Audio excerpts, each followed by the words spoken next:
Assalamualaikum warahmatullahi wabarakatuh.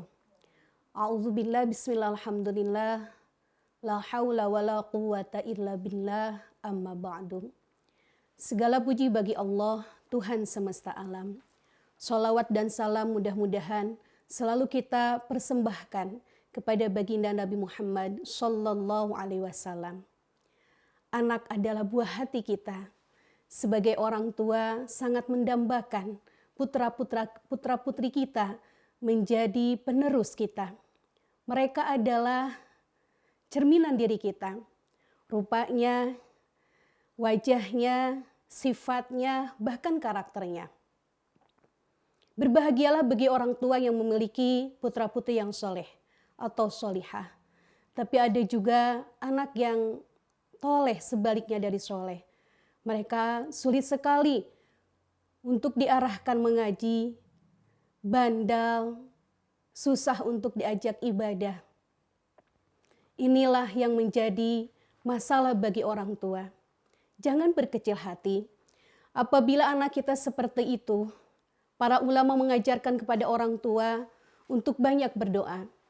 Di antaranya, bacakan azan di telinga kanannya saat anak kita sedang tidur. Dengan dibacakan azan ini akan menjadi meredaknya hawa nafsu, akan menjadi lemah lembutnya hati apabila selalu diperdengarkan azan atau dibacakan azan di telinga kanan, apalagi saat mereka tidur. Yang kedua, bagi orang tua yang anaknya sulit diajarkan sesuatu hal yang baik, atau terkesan mereka itu nakal, bengal, dianjurkan untuk seorang ibu puasa 3 hari. Dimulai dari hari pertama anak kita lahir. Seumpamanya anak kita lahir ini hari Senin. Maka Senin, Selasa, Rabu niatkan. Tentunya karena Allah dan kita memohon kepada Allah agar anak kita menjadi anak yang soleh atau solihah. Dengan puasa ini ada ikatan orang tua dengan anaknya. Pak, insya Allah ikhtiar kita untuk menjadikan mereka soleh Allah akan kabulkan. Yang ketiga, banyaklah berdoa. Sebagai orang tua, jangan berkecil hati apabila anak kita sulit dalam melaksanakan perintah kita. Banyak-banyaklah berdoa, apalagi saat yang mustajab. Yaitu salah satunya setelah kita melaksanakan sholat fardu, sholat yang 5 waktu, atau sholat di pertiga malam.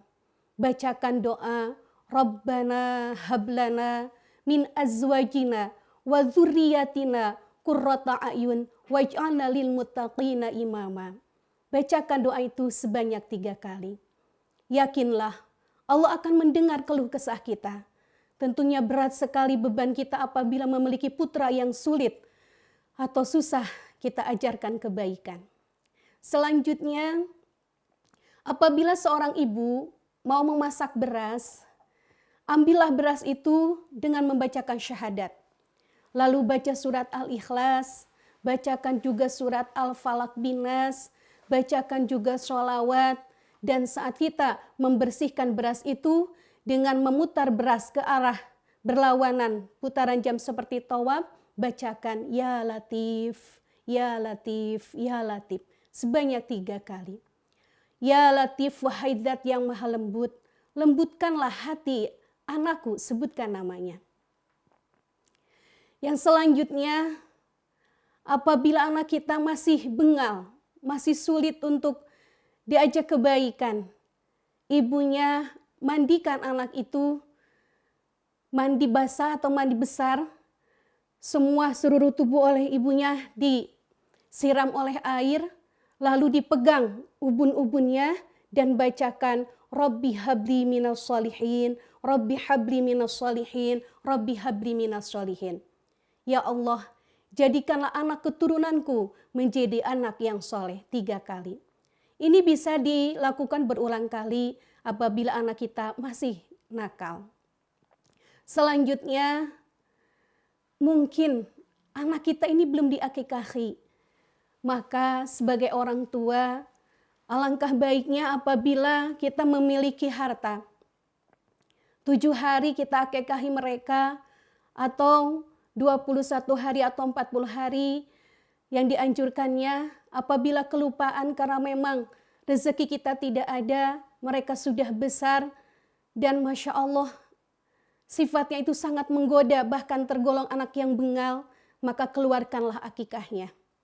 Pak, insya Allah ikhtiar doa dan ikhtiar usaha kita lakukan agar anak kita menjadi anak yang solih solihah. Yang selanjutnya, bagi seorang guru atau seorang pengajar, apabila di kelas atau di tempat pengajian ada anak yang susah sekali, bahkan mereka mengganggu teman-temannya, bacakanlah ya wadud 7 kali sambil menatap matanya. Anak kita juga sama di rumah. Apabila sulit untuk diberi nasihat, sulit untuk diajarkan mana hal yang positif, maka bacakan ya wadud sambil menatap mata anak kita dengan bacaan 7 kali. Ya wadud, ya wadud, ya wadud 7 kali, yang artinya wahai zat yang maha mencintai. Berikanlah kepada anakku rasa sifat mencintai, seperti engkau memberikan kasih sayang cintanya kepada hamba-hambanya. Baca Asmaul Husna ya wadud 7 kali. Selanjutnya, sering-seringlah disebut anak kita dengan membacakan Al-Fatihah. Biasanya ada ikatan batin atau kontak batin apabila terjadi sesuatu kepada anak kita. Bacakan Al-Fatihah, tentunya bacakan dulu Fatihah kepada Rasulullah, Al-Fatihah ila ruhi Sayyidina wa Habibina wa Syafi'ina wa Qurrati a'yunina Rasulullah SAW. Lalu kita bacakan Fatihah wa hususan ila ruhi, sebutkan anak kita. Bacakan Al-Fatihah. A'udzubillahi minasyaitonirrajim. Aku berlindung kepada Allah dari godaan setan, ya Allah.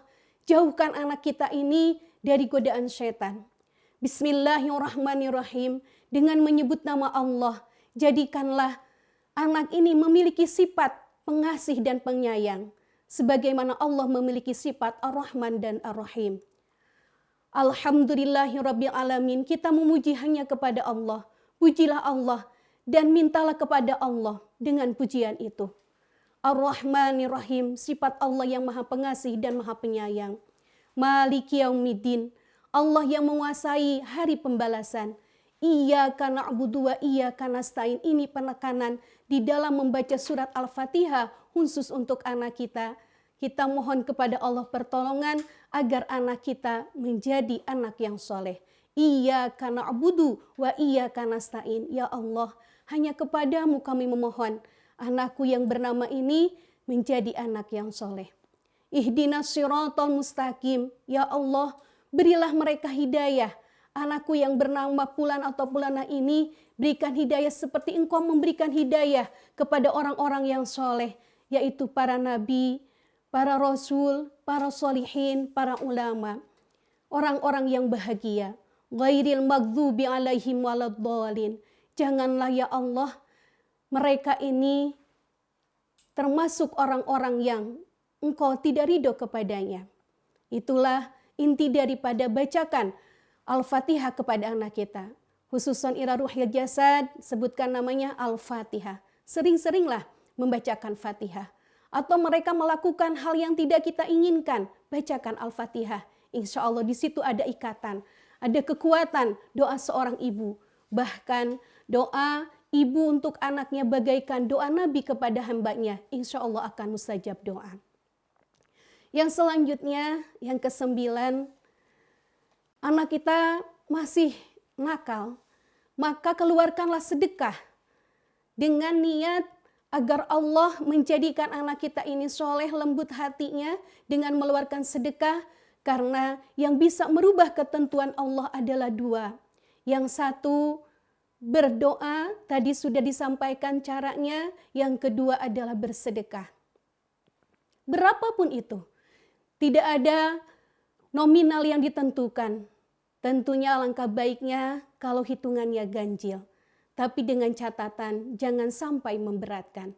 Niatkan berapapun untuk sedekah anak kita agar mereka menjadi anak yang soleh solihah. Yang selanjutnya, yang ke-10, ajaklah mereka ke majelis ilmu. Ajaklah anak-anak kita ke majelis dzikir. Dan setelah itu meminta doa kepada ulama yang memimpin majelis ilmu atau dzikir itu agar mendoakan anak kita menjadi anak yang soleh. Pak, insya Allah ikhtiar doa dan usaha kita akan dijabah oleh Allah Subhanahu wa Ta'ala. Yang selanjutnya, ajaklah mereka ziarah ke makam orang tuanya seandainya mereka sudah tidak memiliki orang tua. Atau masih punya memiliki orang tua, ajaklah mereka untuk ziarah ke makam kakek buyutnya. Dan ajak juga mereka ke makam orang-orang yang soleh. Sebagaimana orang-orang tua kita sering mengajak kita atau keturunan kita berziarah ke makam-makam orang soleh. Kenapa kita menziarahi makam-makam orang soleh itu? Karena mereka itu adalah warisan para nabi. Al-ulama warasatul anbiya. Makam-makam orang soleh itu di mana makom yang sangat mustajab. Apabila di situ kita memohon, Pak, insya Allah untuk sampai kepada Allah, karena berkat mereka orang-orang soleh, insya Allah akan dikabul doanya. Tentunya kita memohon kepada Allah, berkat orang soleh yang kita ziarahi, Pak, insya Allah semua itu akan dikabulkan oleh Allah Subhanahu wa Ta'ala. Mudah-mudahan apa yang bisa saya sampaikan bisa bermanfaat. Mohon maaf apabila ada kesalahan dan kekeliruan. Wallahul muwaffiq ila aqwamit thoriq. Wassalamualaikum warahmatullahi wabarakatuh.